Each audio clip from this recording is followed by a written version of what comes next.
Hello, hi guys. Very good afternoon, all students. बहुत दिनों के बाद मैं फिर से वीडियोस बना रहा हूँ क्योंकि अभी मैं कुछ बिज़ी हो गया था एग्ज़ामिनेशन को लेकर के।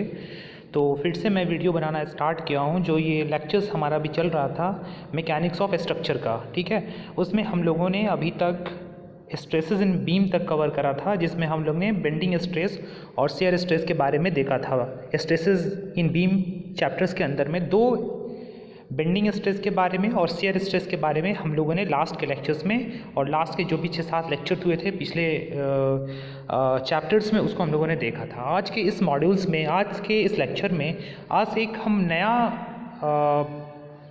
चैप्टर स्टार्ट करने जा रहे हैं, दैट इज़ स्ट्रेन एनर्जी।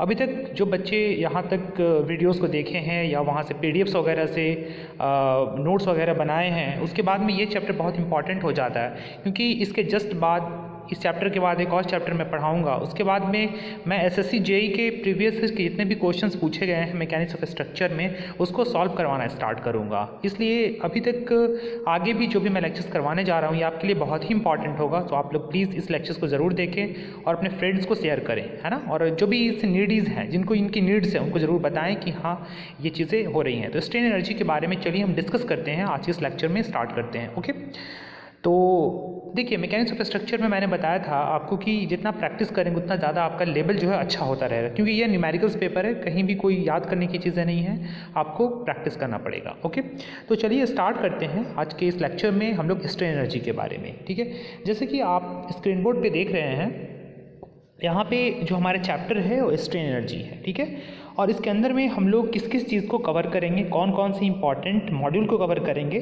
जैसे कि सबसे पहले हम कवर करेंगे कॉन्सेप्ट ऑफ स्ट्रेन एनर्जी। पहले हम ये जानेंगे कि स्ट्रेन एनर्जी होता क्या है। उसके बाद में हम लोग देखेंगे रेजिलेंस एंड टफनेस, कि रेजिलेंस क्या होता है और टफनेस क्या होता है। थर्ड में हम लोग देखेंगे types of loading. Okay, next में हम देखेंगे फोर्थ में various forms of strain energy. Okay, फिर फिफ्थ नंबर में हम देखेंगे strain energy in beam subjected to bending.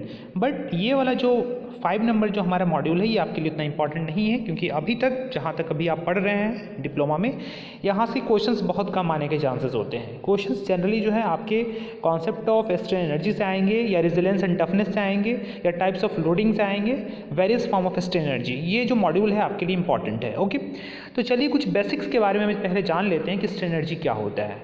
जैसे कि मैंने आपको बताया था, कोई भी, मान लीजिए कोई भी आपका बॉडी है, कोई भी क्या है, बॉडी है। अब किसी भी बॉडी पे आप क्या करते हैं, फोर्स लगाते हैं। तो फोर्स लगाते हैं तो यानी कि आप उस पर क्या कर रहे हैं, वर्क कर रहे हैं, है ना। तो वर्क कर रहे हैं, लेकिन क्या होता है, वर्क करने के साइमल्टेनियसली उसके साथ साथ में जैसे ही आप वर्क करते हैं तो उसमें एनर्जी का क्या होता है, स्टोरिंग हो जाता है। क्योंकि आप जितना वर्क लगा रहे हैं उस बॉडी के पास भी अपना स्ट्रेंथ होता है कि वो अपने जो आप उसका लगा रहे हैं, जितना फोर्स लगा रहे हैं, जितना वर्क आप उस पर कर रहे हैं, उसके अगेंस्ट में वो क्या करे, उसको रेजिस्टेंस करता है, मतलब उसको रेजिस्ट करता है ना। तो उस बॉडी का अपना स्ट्रेंथ होता है कि वो क्या करता है, इंटरनल एनर्जी के फॉर्म में स्टोर कर लेता है। उसी को हम लोग स्ट्रेन एनर्जी कहते हैं, है ना। तो क्या होता है, internal energy stored in object due to external work done is called as strain energy. ठीक है, पहले आप इसके कॉन्सेप्ट के बारे में समझिए। मान लीजिए कोई भी बॉडी है, किसी भी बॉडी पे आप फोर्स लगा रहे हैं या वर्क कर रहे हैं। ठीक है, क्या कर रहे हैं, फोर्स लगा रहे हैं या वर्क कर रहे हैं, कोई भी लोड आ रहा है। तो उस लोड के कारण क्या होता है, उस बॉडी के अंदर में इंटरनल एनर्जी क्या होता है, स्टोर हो जाता है। क्योंकि उस बॉडी का भी तो अपना प्रॉपर्टी है, उस बॉडी का भी तो अपना स्ट्रेंथ है, उसके कारण क्या करता है, उस बॉडी में इंटरनल एनर्जी के फॉर्म में वो स्टोर हो जाता है। ठीक है, तो उसी को हम लोग स्ट्रेन एनर्जी कहते हैं। Okay, so internal energy stored in an object due to external work done is called as strain energy. Clear हो गया होगा कि जो भी हम एक्सटर्नल वर्क डन करते हैं, तो एक्सटर्नल वर्क डन करने के कारण उस बॉडी में जो भी इंटरनल एनर्जी स्टोर होता है उसे हम लोग क्या कहते हैं, स्ट्रेन एनर्जी कहते हैं। सो स्टूडेंट्स, मुझे लगता है कि आपको ये कॉन्सेप्ट क्लियर हो गया होगा कि स्ट्रेन एनर्जी क्या होता है। देखिए, जो चीज़ें आप नहीं जानते हो आपके लिए टफ होता है, बट जैसे उस चीज़ को आप जान जाते हैं कि हाँ स्ट्रेन एनर्जी क्या है, तो आपको वो चीज़ आसान लगने लगता है ना। तो आपको नॉलेज का जो एरिया है वो बढ़ाना पड़ेगा, तब जाके हर चीज़ आपको आसान लगने लगेगी, क्योंकि नई नई चीज़ों से आप क्या होंगे, अवगत हो जाएंगे, तो आपको वहाँ से कोई भी चीज़ टफ नहीं लगेगा। ओके, सो स्ट्रेन एनर्जी का कॉन्सेप्ट आपको समझ में आ गया होगा। अब देखिए कि इसमें इंपॉर्टेंट टर्म है रेजिलेंस, एक इंपॉर्टेंट टर्म आता है इसमें, रेजिलेंस। ओके, सो रेजिलेंस क्या होता है, आप लोग सभी को मैंने पढ़ाया था इलास्टिक लिमिट के बारे में और फेल्योर लिमिट और प्लास्टिक लिमिट, ठीक है। तो इलास्टिक लिमिट मतलब क्या होता है? इलास्टिक लिमिट के मैंने बारे में बताया था कि मान लीजिए किसी भी बॉडी पे आप फोर्स लगा रहे हैं, है ना, तो फोर्स लगाने के बाद में जैसे ही आप फोर्स को हटाते हैं, फोर्स को मतलब रिमूव करते हैं, तो बॉडी अपने ओरिजिनल शेप को रिगेन कर लेता है, उसे इलास्टिक लिमिट कहते हैं। Okay, so that is another thing. But यहाँ पे देखिए रेजिलियंस के बारे में हमको पढ़ना है। तो रेजिलियंस क्या होता है? जो भी स्ट्रेन एनर्जी, पहले तो स्ट्रेन एनर्जी के बारे में हम समझ गए कि स्ट्रेन एनर्जी क्या होता है। मतलब जब भी हम किसी भी बॉडी पे वर्क डन करते हैं तो उस बॉडी में जो एनर्जी स्टोर हो जाता है इंटरनल एनर्जी के फॉर्म में, उसे हम लोग स्ट्रेन एनर्जी कहते हैं। Is it clear? फिर देखिए अब strain energy stored in an object with in elastic limit, देखिए ये इंपॉर्टेंट है, with in elastic limit is called resilience. ठीक है, स्ट्रेन एनर्जी का जो स्टोरिंग होता है किसी भी ऑब्जेक्ट के अंदर में विद इन इलास्टिक लिमिट के अंदर तक, उसे हम लोग कहते हैं रेजिलियंस। ठीक है, जब भी रेजिलियंस की बात आती है तो हम लोग कहेंगे विद इन इलास्टिक लिमिट तक, है ना। Strain energy stored in an object with in elastic limit is called resilience. मतलब किसी भी बॉडी में जो स्ट्रेन एनर्जी का स्टोरिंग है विद इन इलास्टिक लिमिट तक है, उसे हम लोग कहेंगे resilience. Okay, is it clear? Clear हो गया होगा, ठीक है, विद इन। ठीक है, ये याद रखना है रेजिलियंस के अंदर में। अब याद रखना आपको एक प्रूफ रेजिलियंस नया टर्म है, इसको हम लोग कैसे डिफाइन कर सकते हैं। अब देखिए, एक होता है विद इन, मतलब इलास्टिक लिमिट के अंदर में, और एक होगा इलास्टिक लिमिट तक। तो जो भी इलास्टिक लिमिट तक स्ट्रेन एनर्जी स्टोर्ड होगा उसको हम लोग कहेंगे proof resilience. That is very important term. Okay, so proof resilience is what? Strain energy stored in an object up to elastic limit और at elastic limit is called as proof resilience. Okay, मतलब जो भी strain energy का storing होता है object में up to elastic limit तक या फिर एट इलास्टिक लिमिट तक, उसे हम लोग कहते हैं प्रूफ रेजिलियंस। ओके, और देखिए एक चीज़ यहाँ लिखा हुआ है, it is area under P delta diagram up to elastic या फिर प्रोपोर्शनलिटी लिमिट। देखिए पी डेल्टा डायग्राम क्या है? मतलब जो भी हम फोर्स लगा रहे हैं और जितना उसमें डिफॉर्मेशन हो रहा है, उस दोनों के बीच में जो डायग्राम है, उसका जो एरिया होता है अप टू इलास्टिक लिमिट तक या प्रोपोर्शनलिटी लिमिट तक, उसे भी हम लोग प्रूफ रेजिलियंस कहते हैं। ओके, सो दोनों चीज़ें क्लियर है। मतलब जो भी स्ट्रेन एनर्जी का स्टोरिंग है अप टू इलास्टिक लिमिट और एट इलास्टिक लिमिट, उसे कहेंगे लोग प्रूफ रेजिलियंस, या इसको हम लोग कह सकते हैं कि area under P delta diagram, P मतलब फोर्स, डेल्टा मतलब deformation, diagram up to elastic limit या प्रोपोर्शनलिटी लिमिट, उसे हम लोग कहेंगे proof resilience. Okay, so I think यहाँ तक क्लियर हो गया होगा, है ना। चलिए मैं आपको पी डेल्टा डायग्राम दिखा देता हूँ कि जो फोर्स है और जो आपका डेल्टा डायग्राम्स है वो कैसे हम लोग करते हैं, है ना, कैसे ड्रॉ करते हैं। ओके, सो यहाँ पे देखिए, ये आप डायग्राम्स देख रहे होंगे, यहाँ पे आप डायग्राम देख रहे होंगे स्टूडेंट्स। तो देखिए ये क्या है यार, एक्चुअली में यहाँ पे PL/AE है ना, ये थोड़ा चेंज कर लीजिएगा, PL/AE आपका पी डेल्टा डायग्राम। यहाँ तो फोर्स है और यहाँ पे क्या है, डिफॉर्मेशन है। ठीक है, ये दोनों के बीच में डायग्राम खींचा गया तो कुछ इस तरीके से आता है। ओके, सो यहाँ पे आप देखिए U जो है area under P delta diagram. ठीक है, तो U इक्वल टू होता है, ये होता है 1/2 P इंटू क्या, delta, 1/2 P into delta. Okay, अब देखिए सिग्मा इक्वल टू हम सभी जानते हैं क्या होता है, फोर्स बटा एरिया, यानी कि लोड बटा एरिया P/A, एंड ये क्या है, स्ट्रेन बराबर क्या होता है, change in length divide by original length. Okay, so यहाँ से हम लोग P बराबर क्या लिख सकते हैं, सिग्मा इंटू A, और यहाँ से डेल्टा L बराबर क्या लिख सकते हैं, एप्सिलॉन इंटू L, मतलब स्ट्रेन इंटू क्या, L। आई होप कि यहाँ तक क्लियर हो गया होगा। ये एक्सप्रेशन आप देखते रहिए कैसे मैंने ड्राइव किया है।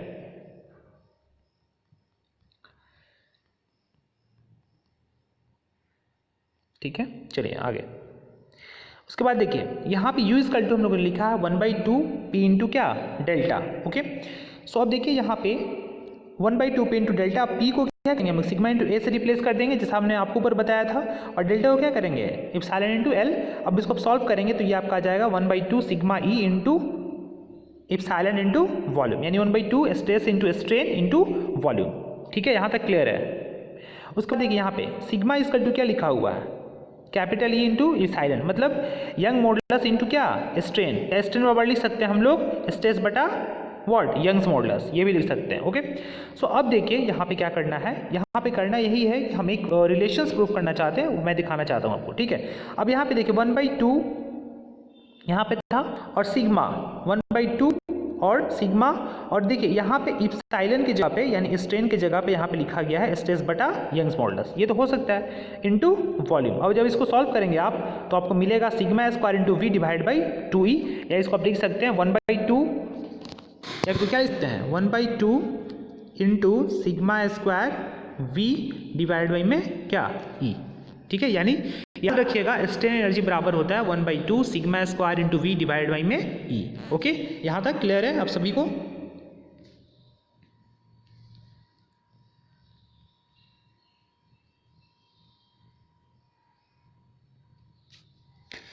अब देखिए यहाँ पे यू इक्वल टू आपको पता चल गया sigma square into V divide by में क्या 2e। ठीक है, एक और चीज़ मैं आपको दिखाना चाहता हूँ यहाँ पे,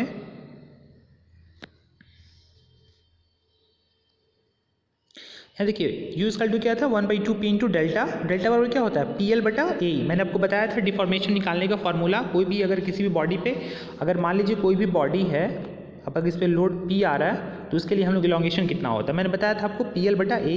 तो यहाँ पे P तो 1/2 हो गया, यहाँ पे ऊपर मैंने आपको बताया यहाँ पे ये वाला फॉर्मूला से 1/2 P, और यहाँ पे डेल्टा की जगह पे क्या हो जाएगा PL बटा ए पुट कर दिए, तो यहाँ से क्या हो जाएगा P square L by 2 into a into e.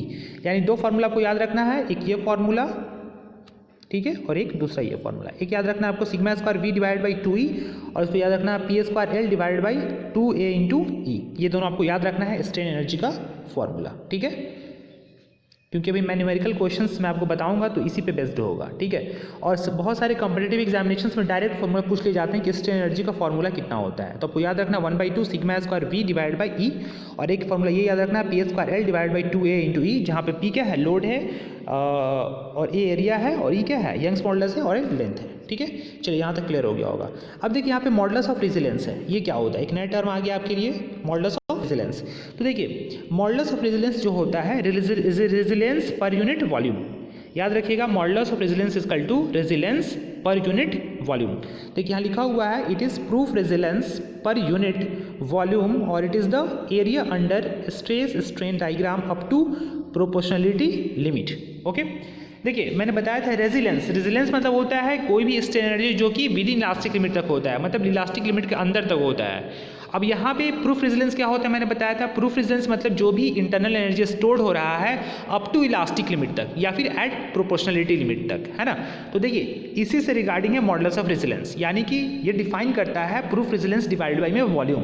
यानी सिंपल टर्म में कह सकते हैं modulus of resilience is defined as a proof resilience per unit volume. Okay, so यहाँ पे देखिए इसको हम लोग यहाँ पे लिखा हुआ है यूएम से डिनोट करते हैं। अब रेजिलेंस का फॉर्मूला कितना होता था, sigma square into V divided by क्या होता था 2 इंटू ई, ये होता था। अब इसको जब वॉल्यूम से डिवाइड कर देंगे 1/v से तो क्या बच जाएगा, वी कैंसिल हो जाएगा, क्या बच जाएगा यहाँ पे सिग्मा स्क्वायर बाई क्या बच जाएगा सिग्मा स्क्वायर बाई 2 इंटू ई। तो यही यहाँ पे लिखा हुआ है सिग्मा स्क्वायर बाई 2 इंटू ई, क्योंकि ये क्या है proof resilience per unit volume है। ठीक है, अब देखिए इसको आप और सॉल्व कर सकते हैं, अगर और सॉल्व करेंगे तो यहाँ पे आ जाएगा 1/2 स्ट्रेस इंटू क्या स्ट्रेन। कैसे आएगा ये आपको बहुत आसान है, आप आसानी से कर सकते हैं। कैसे कर सकते हैं, क्योंकि यहाँ पे ई के जगह पे आप क्या लिख सकते हैं सिग्मा, क्या लिख सकते हैं आप ई के जगह पे क्या लिखेगा आप सिग्मा बटा व्हाट इप्साइलन। तो इप्साइलन क्या हो जाएगा ऊपर चला जाएगा और सिग्मा सिग्मा कैंसिल हो जाएगा, यानी सिग्मा ऊपर में सिर्फ बच जाएगा, तो यहाँ पे क्या हो जाएगा 1/2 स्ट्रेन इंटू क्या स्ट्रेस। ठीक है, ये भी आपको याद रखना है। ठीक है, देखिए यहाँ लिखा हुआ है modulus of resilience, modulus of resilience is a material property and it is constant for particular material irrespective of volume। क्योंकि यहाँ पे वॉल्यूम का कोई चक्कर ही नहीं है, यहाँ पे कोई वॉल्यूम है ही नहीं, है ना। अगर हम प्रूफ रेजिलेंस की बात करते हैं तो वहाँ पे वॉल्यूम होता है sigma square we divide by 2, but यहाँ पे कोई वॉल्यूम का कोई टर्म ही नहीं है, इसलिए ये वॉल्यूम पे क्या होता है डिपेंड नहीं करता है, ये क्या होगा ये डिपेंड करेगा मटेरियल के प्रॉपर्टी पे। ओके, सो ये कहलाता है हमारा व्हाट प्रूफ रेजिलेंस। ठीक है, proof resilience per unit volume, ये आप समझ गए होंगे टर्म कि ये हमारा टर्म क्या होता है। ठीक है, कहीं भी दिक्कत है आप बता सकते हैं। ठीक है, सो मॉडुलस ऑफ रेजिलेंस बराबर समझ गए proof resilience per unit volume. ठीक है, और इसका फॉर्मूला भी मैंने आपको बता दिया, तो कहीं भी दिक्कत है तो आप बता सकते हैं। ओके, देखिए ये सब इंपॉर्टेंट टर्मिनोलॉजीज है जिसको आपको जानना ज़रूरी है, क्योंकि देखिए बहुत सारे बच्चे ऐसे भी जो ये सोचते हैं कि सेमेस्टर ख़त्म हो गया मैं क्यों पढूं, लेकिन देखिए आपको बहुत प्रॉब्लम होने वाला अगर आप इन सारी चीज़ों को नहीं समझेंगे। तो आप जब हायर एजुकेशंस में जाएंगे या कुछ कंपटीशंस के बुक उठाएंगे वहाँ पर आपको चीज़ें नहीं समझ में आएगी, क्योंकि आप कभी भी नहीं सुने उस चीज़ के बारे में। ठीक है, आप पहले से कुछ थोड़ा बहुत भी जानते रहेंगे तो आपके पास कुछ नया चीज़ आएगा तो उसको आप समझ सकते हैं आसानी से। बट अगर आप कुछ नहीं जानते हैं तो आपको नया चीज़ बिल्कुल वास्ट लगेगा कि क्या चीज़ आ गया है। अब यही चीज़ आपको नहीं पता था, मैं बता रहा हूँ तो आपको धीरे धीरे आसान लगने लगेगा। ठीक है, तो चलिए टफनेस के बारे में मैं आपको बता देता हूँ कि टफनेस क्या होता है ना। तो टफनेस क्या होता है, resistance to crack propagation is called toughness. क्या है, resistance to crack propagation is called toughness. मान लीजिए कोई भी बॉडी है उसमें क्या हो रहा है, क्रैक आ रहा है, क्रैक प्रोपोगेट, क्रैक में तो आगे की ओर बढ़ रहा है, उसको रेजिस्ट करना, उसको रोकना, वो क्या कहलाता है, टफनेस कहलाता है। नहीं कहते हैं कि ये जो मटेरियल है वो टफ है, मतलब क्या है, क्रैक को क्या कर रहा है, रेजिस्ट कर रहा है, उसको हम लोग कहते हैं टफनेस। ठीक है, अब देखिए, अब इसमें एक टेक्निकल टर्म आपको याद रखना है, area under P delta diagram up to failure. ठीक है, पी डेल्टा डायग्राम जो है हमारा, यानी फोर्स इनटू डेल्टा डायग्राम, यानी force into deflection diagram up to failure तक, ये कहलाता है हमारा टफनेस। ठीक है, मैंने आपको बताया था इससे पहले क्या, इससे पहले मैंने आपको बताया था यहाँ पे प्रूफ रेजिलेंस के बारे में और रेजिलेंस के बारे में। तो मैंने वहाँ पे क्या बताया था कि या तो बताया था मैंने इलास्टिक लिमिट तक, या फिर मैंने बताया था इलास्टिक लिमिट के अंदर तक, लेकिन यहाँ पे क्या है, फेल्योर तक है। मतलब जो एरिया है हमारा पी डेल्टा डायग्राम का अप टू फेल्योर तक, वो हमारा टफनेस को क्या करता है, रिप्रेजेंट करता है। ओके, सो यहाँ तक क्लियर हो गया होगा। जिस तरीके से हम लोग ऊपर में पढ़े थे मॉडुलस ऑफ रेजिलेंस, यहाँ भी होता है मॉडुलस ऑफ क्या, टफनेस। ओके, तो देखिए चीज़ों को कोरिलेट करके पढ़ने से आसान लगता है चीज़ें, है ना। तो देखिए यहाँ पे अब हम पढ़ते हैं मॉडुलस ऑफ टफनेस के बारे में। अब देखिए मॉडुलस ऑफ टफनेस क्या होता है, मॉडुलस ऑफ टफनेस होता है toughness per unit volume is called modulus of toughness. ठीक है, मतलब toughness per unit volume is called क्या, मॉडुलस ऑफ टफनेस। जैसे कि हम कहते थे कि proof resilience per unit volume is called modulus of resilience, ठीक उसी तरीके से यहाँ पे toughness per unit volume is called modulus of toughness. अब देखिए, it is area under stress strain diagram up to failure तक। जैसे कि आप देख रहे हैं ये पी और डेल्टा डायग्राम है, ठीक है, इस तरीके से होता है। और यहाँ कहाँ तक है, फेल्योर तक, जो हमारा पार्ट है पूरा फेल्योर तक, ये हमारा कहलाता है टफनेस। मतलब इसका जो भी एरिया होगा वो टफनेस को क्या करेगा, मॉडुलस ऑफ टफनेस को क्या करेगा, रिप्रेजेंट करेगा। ओके, सो आई थिंक कि आपको मॉडुलस ऑफ टफनेस और टफनेस समझ में आ गया होगा, कहीं दिक्कत नहीं है। ओके, देखिए मैं स्ट्रेन एनर्जी का जो टॉपिक है, अभी जो बेसिक्स चीज़ें हैं मैं सारे बता दूंगा, क्योंकि आप इसके बाद मैं आपको क्वेश्चंस करवाऊंगा एक दो टॉपिक के रिगार्डिंग में, और तब आप जा करके आपको जो स्ट्रेन एनर्जी का कॉन्सेप्ट है वो बिल्कुल क्लियर हो जाएगा। अभी भी आपको समझ में आ रहा होगा, अगर एटलीस्ट आप जो चीज़ें यहाँ पे मैं बता रहा हूँ उस टर्म को भी समझ रहे होंगे तो आप कर सकते हैं आसानी से। ओके, अब देखिए यहाँ पे है टाइप्स ऑफ लोडिंग के बारे में। क्या है, टाइप्स ऑफ लोडिंग। अब लोडिंग किस किस तरीके से होता है, देखिए यहाँ पे ग्रेजुअल लोड होता है, इम्पैक्ट लोड होता है और सडन लोड होता है। ठीक है, तो देखिए ग्रेजुअल लोड क्या है, देखिए all the loading by default are called gradual loading, hence all the formula in general design applications are gradual loading. Okay, मतलब बाय डिफ़ॉल्ट जो भी हमारा लोडिंग आता है किसी भी बीम पे या कोई भी चीज़ पे, वो ग्रेजुअली होता है। ग्रेजुअली मतलब क्या होता है, समझते ही होंगे आप, ग्रेजुअल लोडिंग्स, है ना। एक होता है ग्रेजुअल, एक होता है सडन। बट यहाँ पे ग्रेजुअल मतलब क्या होता है कि धीरे धीरे होकर के आ रहा है एक टाइम ड्यूरेशन के साथ, उसको हम लोग ग्रेजुअल कहते हैं, है ना। तो यहाँ पे देखिए टाइम के साथ क्या होता है, कांस्टेंट होता है। जैसे कि आप देख रहे हैं टाइम के साथ यहाँ पे फोर्स आ रहा है, ये देख रहे हैं ना आप यहाँ पे, इस तरीके से, ये ग्रेजुअल लोडिंग का है। अब देखिए सिग्मा बराबर हम लोग जानते क्या होता है, पी बटा ए। अब डेल्टा बराबर क्या होता है, पी एल बटा क्या होता है, ए ही होता है। तो यही फॉर्मूला हम लोग देखते होंगे ना, जहाँ पे हम लोग जो भी फॉर्मूला लगाते हैं स्ट्रेस के लिए क्या लगाते हैं, पी बटा ए लगाते हैं, क्योंकि ग्रेजुअल लोड होता है, जो भी जनरल लोड्स होता है वो ग्रेजुअल लोड के फॉर्म में ही आता है। और डेल्टा के फॉर्मूला में क्या लगाते हैं, पी एल बटा ए। तो ये आपको समझना है, ग्रेजुअल लोडिंग जो भी हमारा लोडिंग आता है बाय डिफॉल्ट उसको हम लोग ग्रेजुअल लोड कहते हैं। ओके, अब देखिए एक होता है इम्पैक्ट लोडिंग।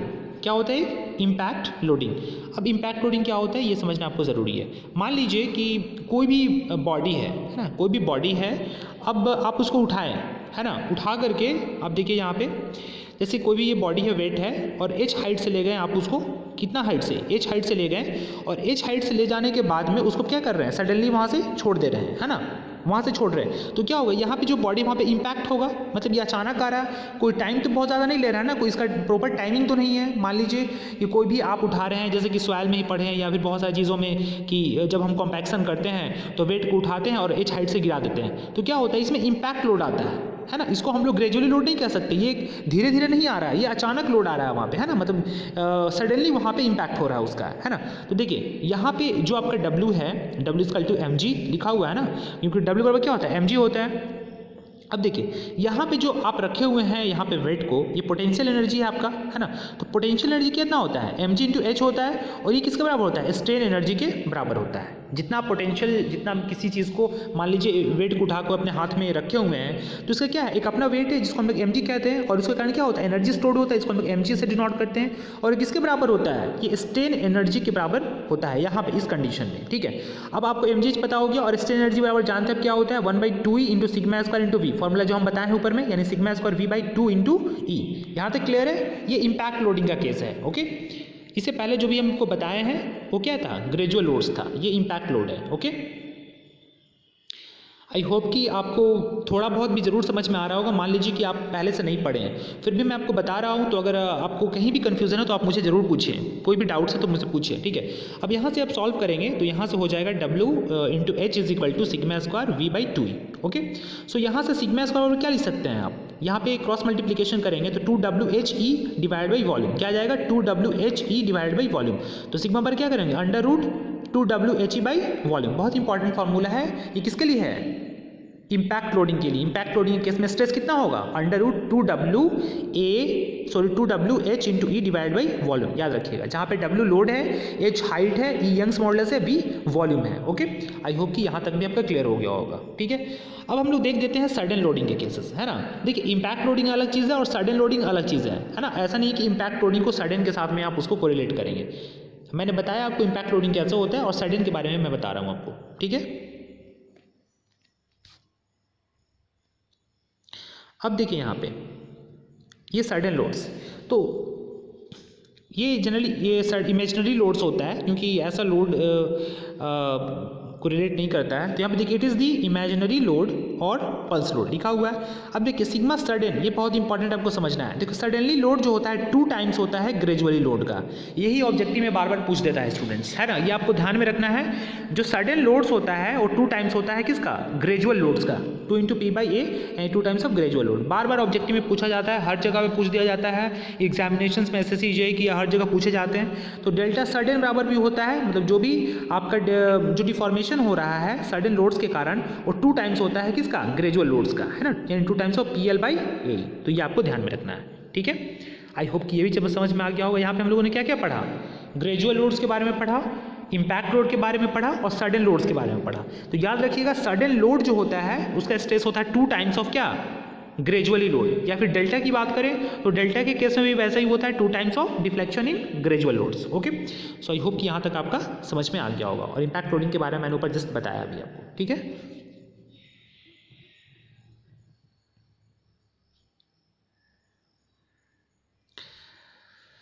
चलिए आगे देख लेते हैं।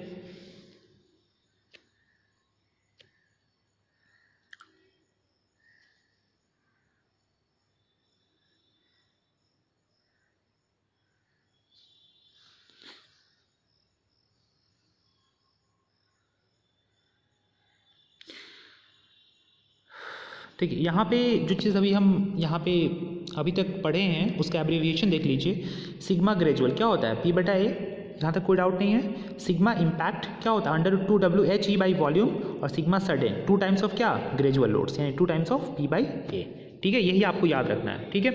अब देखिए यहाँ पे एक नोट लिखा हुआ है, strain energy formula sigma square V/2e is same for all types of loading लिखा हुआ है। बट एक चीज़ यहाँ पे लगाया हुआ है, but value of stress in above formula will be different for different types of loading. Is it clear. देखिए सिग्मा स्क्वायर V/2e ये सेम होगा सारे लोडिंग्स के लिए, ठीक है। लेकिन जो स्ट्रेस है यहाँ पे, स्ट्रेस सभी टाइप्स के लोडिंग के लिए अलग अलग होगा, क्योंकि ग्रेजुअल के लिए अलग है, इम्पैक्ट के लिए अलग है, सडन्स के लिए अलग है। इज इट क्लियर और नॉट। हमको लगता है क्लियर हो गया होगा आपको, है ना। क्योंकि जाहिर सी बात है, अगर ग्रेजुअल आ रहा है तो उसका स्ट्रेस का फॉर्मूला अलग होगा, अगर इम्पैक्ट आ रहा है उसका अलग होगा, और सडनली आ रहा है उसका अलग होगा, है ना। अभी तक आप लोगों को सिर्फ पता था ग्रेजुअल्स के बारे में, है ना। अभी तक मैंने भी आपको ग्रेजुअल्स के बारे में पढ़ाया था, लेकिन यहाँ से आपको समझ में आ गया होगा कि कोई भी इम्पैक्ट लोड आ रहा है उसके केसेस में स्ट्रेस कितना आता है, या कोई भी सडनली लोड आ रहा है उसके केसेस में हमारा स्ट्रेस कितना आता है। आई होप कि स्टूडेंट्स यहाँ तक आपका क्लियर हो गया होगा, है ना। देखिए बहुत ही इंटरेस्टिंग चीज़ है मॉस के बारे में जितना ज़्यादा आप पढ़ेंगे उतना ज़्यादा आपको इंटरेस्टिंग लगेगा, है ना। बिल्कुल बोर नहीं होना है, आपको कॉन्सेप्ट के साथ पढ़ाई करना है, क्योंकि कॉन्सेप्ट के साथ आप पढ़ाई करेंगे तो चीज़ें आपको आसान लगेगी, है ना। देखिए अब यहाँ पे various form of strain energy है, जो भी मैंने अभी आपको बताया उसी चीज़ के रिगार्ड में, कुछ नया नहीं है यहाँ पे, ठीक है। तो देखिए यहाँ पे लिखा हुआ है various form of strain energy का फॉर्म क्या क्या है, ठीक है। तो यहाँ पे आप देख रहे होंगे स्टूडेंट्स, यहाँ पे लिखा हुआ फॉर एक्सियल लोड, मैंने बताया था P²L/2AE, ये भी एक फार्मूला था वहाँ पे ऊपर में। अब देखिए फॉर बेंडिंग स्ट्रेस के केसेस में, है ना, अगर बेंडिंग स्ट्रेस के केसेस में हम बात करें तो U= क्या होता है, सिग्मा B²V/2E, ये बेंडिंग फार्मूला के रूप में यूज़ करेंगे तब। और यहाँ पे देखिए एक्सेल के लिए मैंने बताया आपको, एक्सेल में क्या आता है, फोर्स ही आएगा ना, तो यहाँ पे P²L/2AE है, ठीक है।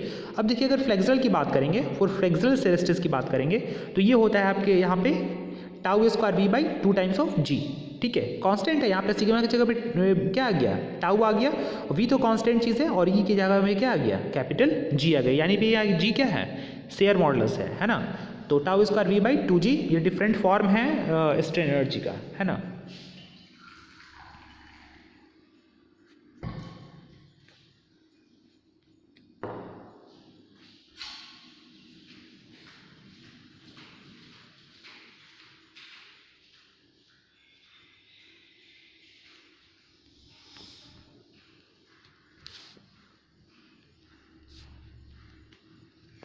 तो अभी तक तीसरा नंबर तक हम लोग देख चुके हैं जो इसका फॉर्म्स है। पहला तो एक्सेल फॉर्म देखें, फिर दूसरा बेंडिंग में देखें, तीसरा कहाँ पे देखें, फ्लेक्सर में देखें, ठीक है।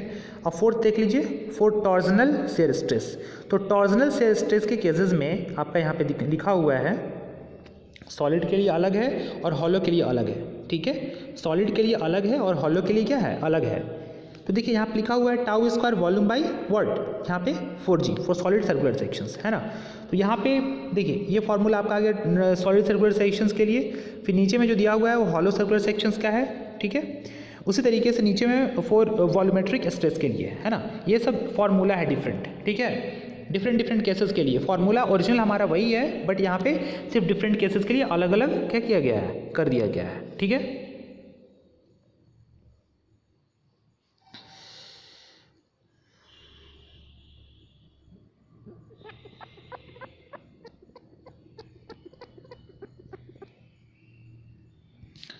ठीक है, अब नीचे जो केसेस है 5 नंबर में, ये भी देख लीजिए एक बार आप।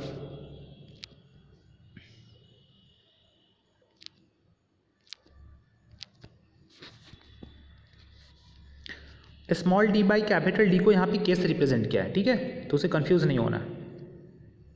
अब देखिए यहाँ पे फॉर वॉल्यूमेट्रिक स्ट्रेस के लिए क्या है, वॉल्यूमेट्रिक स्ट्रेस केसेस में क्या दिया हुआ है यहाँ पे देख सकते हो σ²V/2 टाइम्स ऑफ K है। यहाँ पे K क्या है, बल्क मॉडुलस है। ये स्ट्रेन एनर्जी का डिफरेंट फॉर्म्स है, अलग अलग फॉर्म में इसको दिखाया गया है, σ²V/2 टाइम्स ऑफ K, ठीक है। ये हो गया एक बल्क मॉडुलस के फॉर्म में। उससे ऊपर लिखे थे अभी हम किसके फॉर्म में, टॉर्सन मॉडुलस के फॉर्म में। यहाँ पे देखिए स्मॉल d बाई डी जो है K के बराबर होता है। यहाँ पे लिखा हुआ है मतलब d बाई स्मॉल d मतलब क्या, इंटरनल डाया और d आउटर डाया, ठीक है। उस दोनों के K से, दोनों का रेशियो को K से रिप्रेजेंट किया गया। अगर लेस देन 1 होता है तो उसको τ²V/4G 1 + K² है इसके लिए। फॉर हॉलो के लिए है तो हॉलो के लिए आपका τ² वॉल्यूम डिवाइड बाई 4G और capital D² + D² divide by D² for hollow circular sections. ये डिफरेंट फॉर्म थे स्ट्रेन एनर्जी का, ठीक है।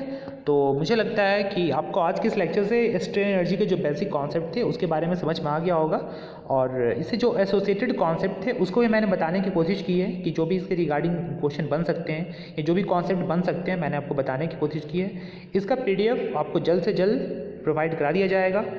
पहले आप वीडियोज़ को देखें, वीडियोज़ को देखने के बाद में कोशिश करें कि खुद से आप इसका नोट्स बनाएं, है ना। खुद से नोट्स को बनाएं ताकि आपको जहाँ डाउट्स है, कहीं भी डाउट्स हो, आप इसका स्क्रीनशॉट लें और मुझे व्हाट्सएप करें, वहाँ से आपको बिल्कुल इसका सोल्यूशन प्रोवाइड किया जाएगा। ओके, सो